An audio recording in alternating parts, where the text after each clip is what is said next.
శ్రీ లలితా సహస్రనామ వివరణ శ్లోకం 17 కామేశజ్ఞాత సౌభాగ్య మార్ధవోరుద్వయాన్విత అంటే కామేశ్వరునికి మాత్రమే తెలిసిన సౌభాగ్యవంతమైన మెత్తని లేదా మృదువైన తొడలను కూడినది అని ఈ పదానికి అర్థము.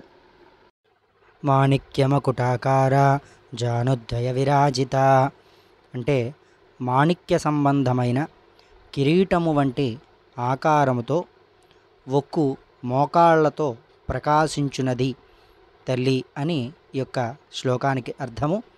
తదుపరి శ్లోకము మరి ఒక వీడియోలో చెప్పుకుందాం. ఛానల్ సబ్స్క్రైబ్ చేసుకోండి, లైక్ చేయండి. ఈ యొక్క సమాచారాన్ని 10 మందికి షేర్ చేస్తారని ఆశిస్తున్నాను. మరి ఒక వీడియోతో మళ్ళీ కలుసుకుందాం. స్వస్తి.